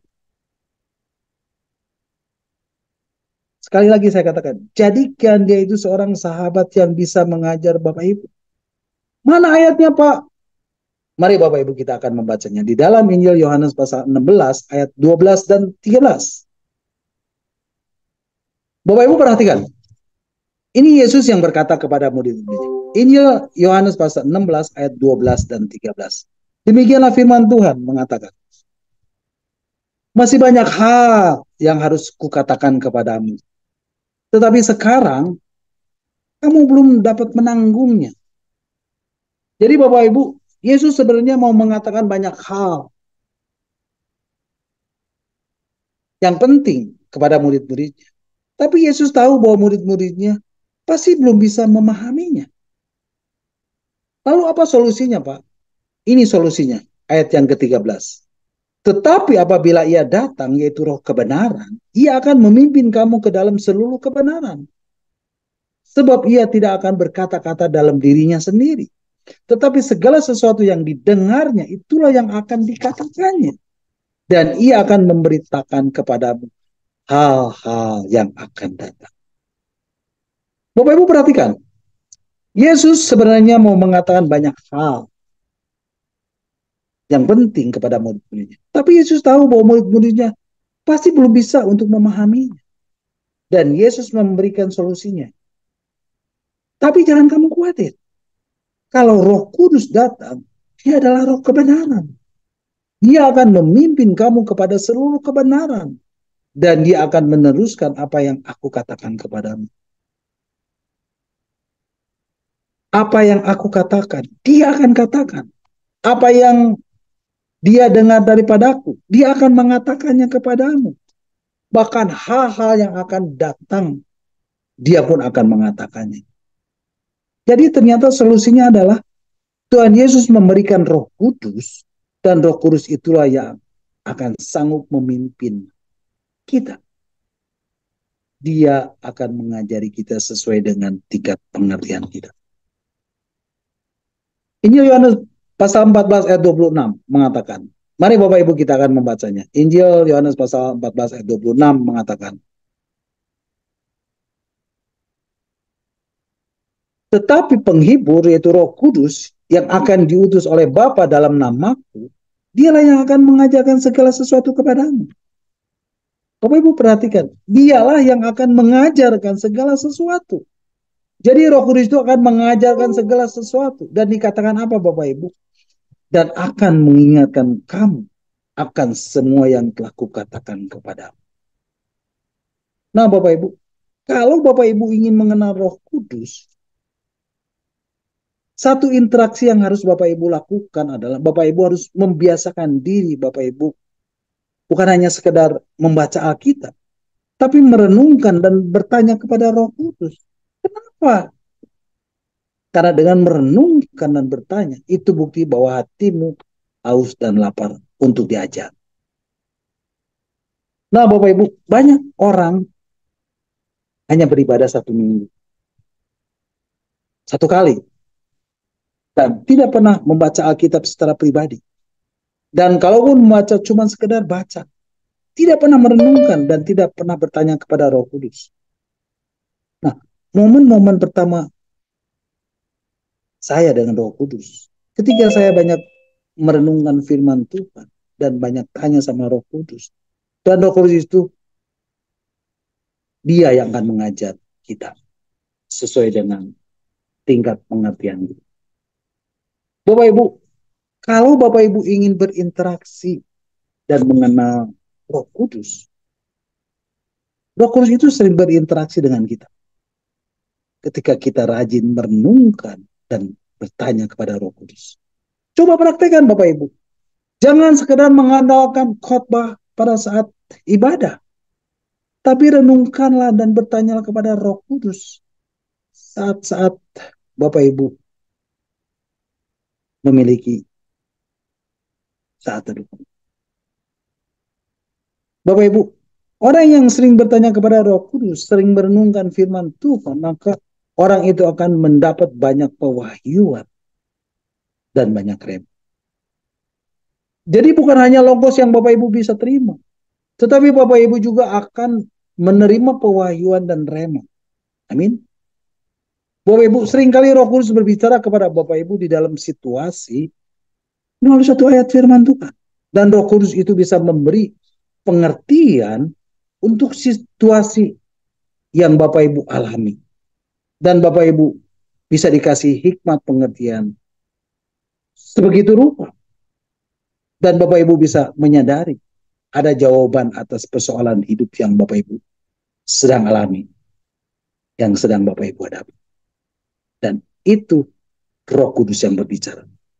Dan Bapak Ibu bisa sadar bahwa Roh Kudus itu pribadi yang nyata, yang dapat mengajar Bapak Ibu. Nah, dengan berjalannya waktu, maka Bapak Ibu akan mengalami Roh Kudus Dan Bapak Ibu akan mengalami banyak pengalaman pribadi dengan Roh Kudus. Amin. Jadi Bapak Ibu bisa harus mengenal dan mengalami Roh Kudus secara pribadi. Dan Bapak Ibu tidak perlu lagi mengalami Roh Kudus dan bergantung kepada Roh Kudus yang ada di dalam diri seseorang atau hamba Tuhan. Tapi Bapak Ibu harus punya pengalaman secara pribadi bersama dengan Roh Kudus sendiri. Dan itu perlu inisiatif untuk Bapak Ibu berinteraksi dengannya. Yang kedua, Bapak Ibu, dimensi yang kedua adalah saya rindu Bapak Ibu mengizinkan Roh Kudus mengubah Bapak Ibu dari dalam keluar. Saya rindu Bapak Ibu mengizinkan Roh Kudus bekerja mengubah Bapak Ibu dari dalam keluar. Bapak Ibu, Roh Kudus itu pribadi yang berkuasa. Dan kalau Bapak Ibu baca di dalam Perjanjian Lama, Roh Kudus itu terlibat di dalam penciptaan alam semesta. Roh Kudus itu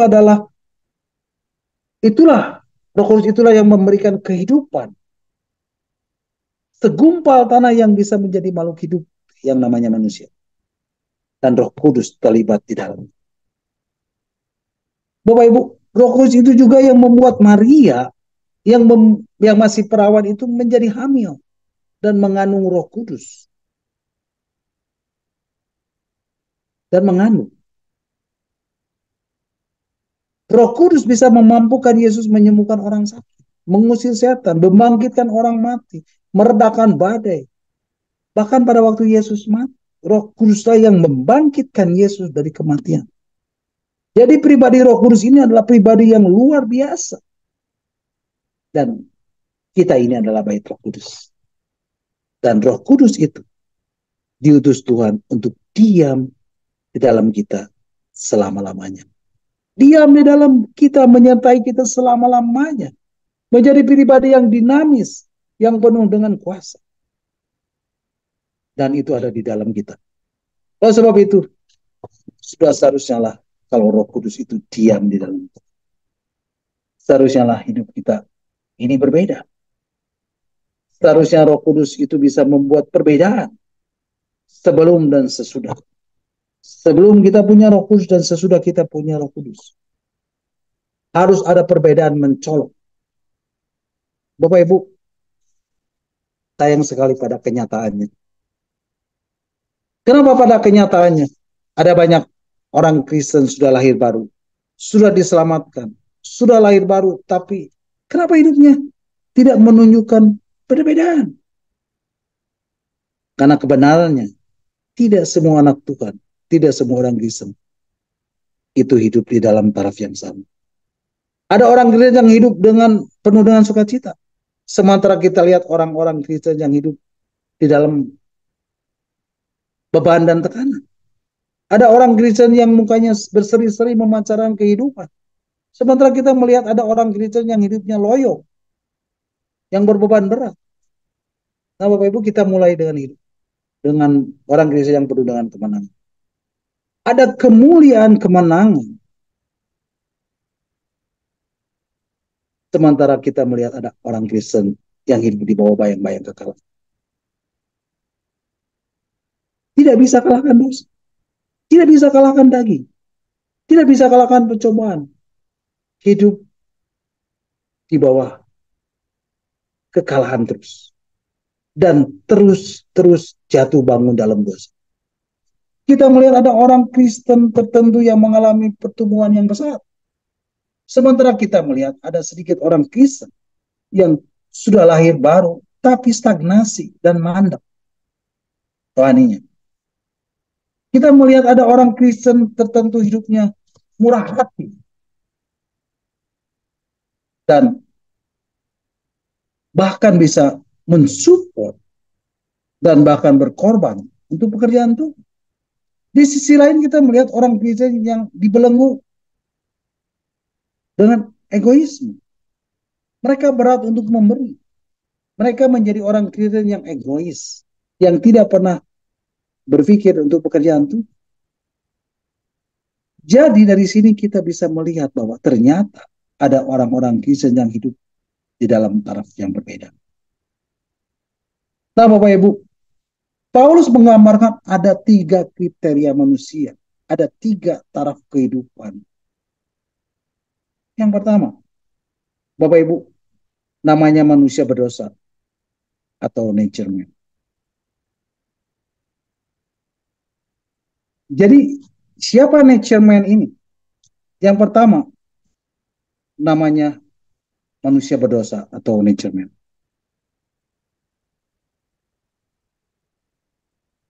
Bapak Ibu, siapa nature man ini? Manusia duniawi ini adalah nature man atau manusia berdosa. Kategori yang pertama inilah orang yang belum lahir baru.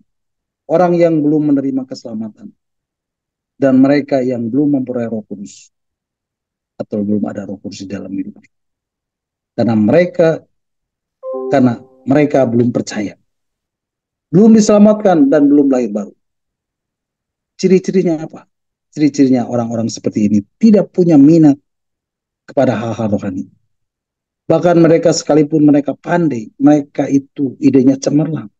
Tapi mereka tidak bisa menilai atau tidak bisa memahami perkara-perkara. Mereka tidak punya minat akan perkara-perkara rohani dan hal-hal roh kudus. Dan itu dianggap sebagai kebodohan, kata firman Tuhan. Ini adalah nature man. Mereka berada di bawah kuasa dan belum lahir baru. Yang kedua, dengan cepat aja. Ini namanya carnal man atau manusia kedagingan. Kalau yang pertama manusia berdosa, yang kedua manusia kedagingan atau carnal man atau manusia dunia. Bapak Ibu, manusia dunia ini manusia yang belum dewasa dalam Kristus. Susulah kuberikan kepadamu. Bukan makanan-makanan keras, sebab kamu belum dapat menerimanya. Sekarang pun belum dapat menerimanya, alias masih bayi. Kamu masih duniawi, kamu masih manusia dunia, sebab juga di antara kamu ada iri hati, ada perselisihan. Bukanlah hal-hal itu menunjukkan bahwa kamu manusia duniawi dan bahwa kamu hidup secara dunia. Jadi Bapak Ibu, siapakah kategori orang kedua ini? Mereka adalah orang-orang Kristen, orang-orang yang sudah lahir tapi hidup secara daging. Yang ketiga adalah spiritual man atau manusia rohani. Ini adalah orang-orang yang sudah lahir baru dan hidup untuk menyenangkan hati Tuhan. Bukan untuk hidup dirinya sendiri. Ciri-cirinya manusia rohani ini adalah semua kebalikan dengan manusia kedagingan. Kalau manusia kedagingan itu mandek rohaninya, manusia rohani itu pertumbuhannya stabil dan konstan, pesat. Yang satu hidup bagi dirinya sendiri, yang satu hidup untuk Allah dan untuk menyenangkan. Kalau yang satu itu terus-menerus kekanak-kanakan dan jadi bayi, yang satu mengalami kedewasaan. Bapak Ibu, bertumbuh semakin berdewasa. Kalau yang satu hidup dikuasai daging, yang satu hidup menurut roh. Yang satu hidup menurut keinginan daging, yang satu hidup dikendalikan dan dipimpin oleh Roh Kudus. Itulah spiritual man. Nah, pertanyaannya Bapak Ibu ada di taraf mana? Kalau Bapak Ibu ada di taraf manusia berdosa, sekalipun Bapak Ibu beragama Kristen, Bapak Ibu perlu menerima Kristus sebagai Tuhan dan Juru Selamat dan mengalami kelahiran baru. Kalau Bapak Ibu di taraf manusia kedagingan, Bapak Ibu sudah lahir baru dan Bapak Ibu sudah terima Yesus. Tapi Bapak Ibu masih hidup bagi dirinya sendiri. Bapak Ibu tidak bertumbuh secara rohani dan tidak mengizinkan Roh Kudus mengendalikan hidup Bapak Ibu. Bapak Ibu menurut kedagingan Bapak Ibu dan itu manusia kedagingan Bapak Ibu. Tetapi kalau Bapak Ibu sudah hidup secara rohani, hidup dalam pimpinan Roh Kudus, itulah yang dimaksud dengan spiritual man. Bapak Ibu ada di taraf yang mana? Nah, pertanyaannya sekarang, kenapa ada orang sudah lahir baru, tetapi kita tidak melihat ada kemenangan di dalam kehidupan mereka? Hidup mereka masih dikuasai dosa. Kenapa hidup mereka tidak bertumbuh? Kenapa hidup mereka mandek secara rohani? Kenapa tidak ada sukacita? Mengapa mereka tidak bisa menang terhadap pencobaan? Karena bukan lebih banyak Roh Kudus yang mereka butuh, tapi seberapa banyak diri mereka yang dimiliki oleh Roh Kudus. Seberapa banyak dari diri mereka itu mengizinkan Roh Kudus bekerja, memimpin, dan mengendalikan Bapak Ibu. Nah, Bapak Ibu, sampai di sini dulu renungan kita malam hari ini, dan Bapak Ibu bisa kembali mendengarkan lanjutan dari renungan tentang Roh Kudus ini minggu yang akan datang. Nah, Bapak Ibu, di akhir dari renungan ini, mari Bapak Ibu kita akan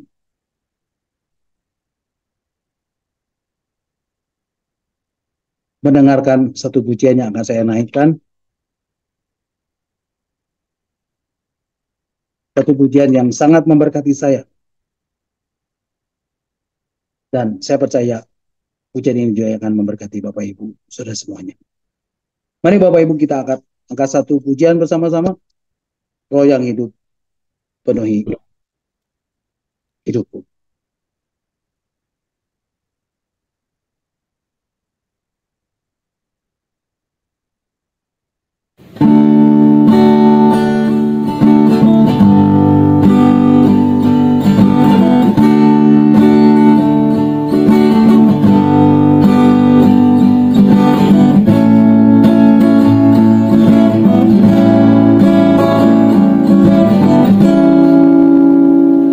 Roh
Amin.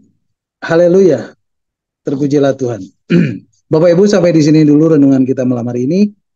Dan Bapak Ibu bisa mengikuti dan mendengarkan kembali renungan yang akan saya sampaikan minggu depan dalam Zoom meeting Evangelist Planner ini. Dan saya percaya setiap firman Tuhan, setiap kebenaran ini akan mengubah hidup Bapak Ibu, saudara dan saya. Dia adalah firman yang hidup, firman yang kuat, dia adalah firman yang tajam, yang menembus setiap dimensi kehidupan. Apapun, sekalipun, walaupun bagaimanapun hidup Bapak Ibu, saudara dan saya. Dan percayalah, ketika Bapak Ibu, saudara saya mencari kerajaan Allah dan kebenarannya, maka semuanya akan ditambahkan. Amin. God bless you all. Nah, Bapak Ibu silakan kalau ada yang mau menambahkan atau ada yang mau bertanya, nanti Ya Pak, saya Pak. Pak Ya. Hins dan Pak Lepi yang akan menjawabnya. Mari Bapak Ibu kita akan kembali mengucap syukur buat renungan yang sudah kita dengar dan sudah saya sampaikan, dan kita akan berdoa. Bapak dalam surga, kami mengucap syukur untuk kebenaran firman-Mu yang boleh kami menyatakan malam hari ini. Tuhan, ajar kami untuk kami boleh hidup dipimpin oleh Roh-Mu yang kudus. Untuk kami boleh hidup dan mengenal Engkau lebih dan lebih dan lebih lagi. Supaya hidup kami boleh semakin hari menjadi semakin hidup kudus dan semakin kudus. Dan menjadi semakin serupa dengan gambaran anak-Mu. Terima kasih Tuhan. Kau materaikan di dalam setiap hati kami. Biarlah Engkau juga akan memberikan hikmat dan pengertian kepada setiap kami yang mendengarkannya. Di dalam nama Tuhan Yesus. Mari Bapak Ibu yang sudah diberkati, melalui firman Tuhan bersama-sama kita katakan amin. Ya.